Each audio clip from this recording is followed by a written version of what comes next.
Friend नमस्कार, मैं हूं अर्जुन देवासी और आप देख रहे हैं मुझे सॉरी टीवी से। तो आज की इस वीडियो में हम बात करेंगे हाईली कॉन्ट्रोवर्शियल एक एक्ट के बारे में जिसको AFSPA के नाम से जाना जाता है। सो बेसिकली इस वीडियो में हम पूरी डिटेल जानेंगे कि इस एक्ट को लेकर के इतना विवाद क्यों हो रहा है, ये कब से जो लागू है और कौन कौन से स्टेट में इसे लागू है और इसकी वजह से क्या प्रभाव पड़ता है, और अगर ये एक्ट को हटाया जाए तो इसके नुकसान क्या होंगे, इसके बारे में भी हम चर्चा करेंगे।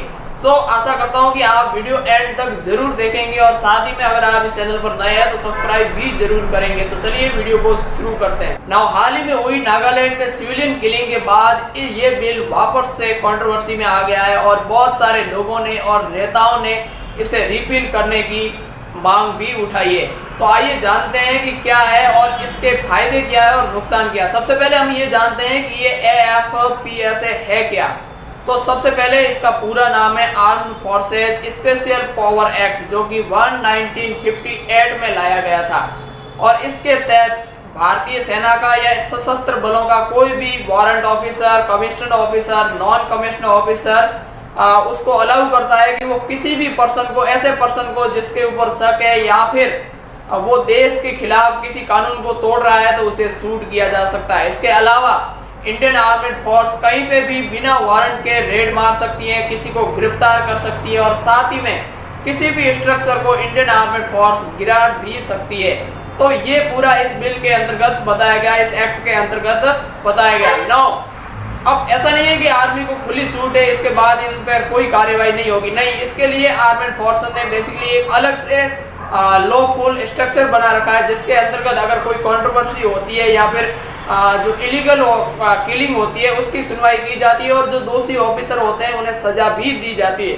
तो इसको कई लोग भ्रम में डाल रहे हैं कि इसके बाद अगर इस कानून के तहत किसी को शूट किया जाता है तो उसके ऊपर कोई कार्यवाही भी नहीं होती है आर्मी ऑफिसर के ऊपर। ऐसा नहीं है, उसके ऊपर कार्यवाही होती है, बकायदा उसे सजा भी मिलती है। बट ऐसी बात है कि ऐसे मामले जो लोगों के सामने कम आते हैं, क्योंकि आर्मी का सवाल है तो एक आर्मी ऑफिसर को सजा होती है तो लोगों को बहुत बुरा फील होता है, बाकी के लोगों, तो इसके लिए ये मामले बाहर नहीं आता। लेकिन अगर कोई ऐसा आर्मी ऑफिसर गलत करते पाया जाता है या फिर जिसको शूट करता है वो एक देशद्रोही नहीं था या फिर वो किसी भी इलीगल काम में शामिल नहीं था, तो फिर उस आर्मी ऑफिसर के खिलाफ कार्रवाई की जा सकती है और उसे सजा भी दी जा सकती है और कई मामलों में ऐसी सजा दी भी गई है। नाउ ये तो बात हो गई कि ये AFSPA है क्या और कब से लागू किया गया था। नाउ अब इंडिया के ऐसे कौन कौन से स्टेट है जिसमें ये कानून लागू है, क्योंकि पूरे के सारे स्टेट में ये कानून लागू नहीं है। बेसिकली ये कानून वहाँ लागू किया जाता है जो कि डिस्टर्बेंस एरिया के अंतर्गत आता है, जहाँ पर देश के खिलाफ राष्ट्रीय सुरक्षा का सवाल आता है या फिर ऐसी गतिविधियां पाई जाती हैं जहां पर मिलिटेंसी ज़्यादा है, वहां पर इस कानून को लागू किया जाता है। तो वर्तमान में इंडिया के 6 स्टेट ऐसे हैं जिस पर ये कानून लागू किया गया है और हाल ही में चल रहा है, जिसमें से पहला है जम्मू एंड कश्मीर, नागालैंड, असम, मणिपुर, अरुणाचल प्रदेश और इसके अलावा मेघालय। ये ऐसे 6 स्टेट हैं जहां पर ये कानून वर्तमान में लागू है। इसके अलावा इंडिया के किसी भी और स्टेट में ये कानून लागू नहीं है। सो ये होगी बात। और अब जो लोग हैं इसको लेकर के ज़्यादा ही पैनिक हो रहे हैं और ज़्यादा भ्रम फैला रहे हैं। कई लोग ये भी कह रहे हैं कि इसके अंतर्गत जो भी आर्मी ऑफिसर किसी को शूट करता है तो उसके खिलाफ कोई कार्यवाही होती नहीं है। ना ऐसी बात नहीं है, इसके खिलाफ जो भी कोई गलत आर्मी ऑफिसर पाया जाता है तो उसके खिलाफ कार्रवाई होती है। इसके लिए अलग से कोर्ट भी है आर्मी की। सो आपको भ्रम में नहीं पड़ना है, ऐसा कोई लॉ इसके अंतर्गत नहीं है। ना अब बात आती है कि अगर इस कानून को हटा दिया जाए तो किस तरह के प्रभाव पड़ेंगे और क्या क्या नुकसान हमें होंगे।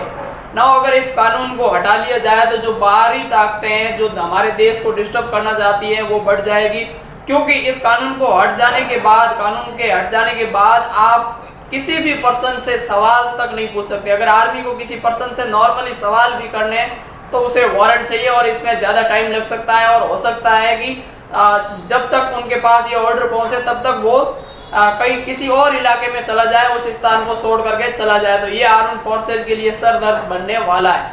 इसके अलावा कोई भी अगर देश के खिलाफ कोई भी कार्य करता है तो पहले उसे गिरफ्तार कर लिया जाता था, लेकिन अब ऐसा नहीं होगा। अगर ये कानून हट जाता है, हालांकि अभी हटा नहीं है लेकिन हट जाता है, तो उसके खिलाफ कार्रवाई करने में आर्म्ड फोर्सेज को बहुत सारी मुश्किलों का सामना करना पड़ सकता है। और अगर ऐसा हुआ तो बहुत सारे मिलिटेंट देश के कोने कोने तक पहुंच सकते हैं और देश को डिस्टर्ब भी कर सकते हैं। इसलिए ये कानून रहना भी अनिवार्य है, लेकिन इसमें कुछ सुधार की जरूरत है।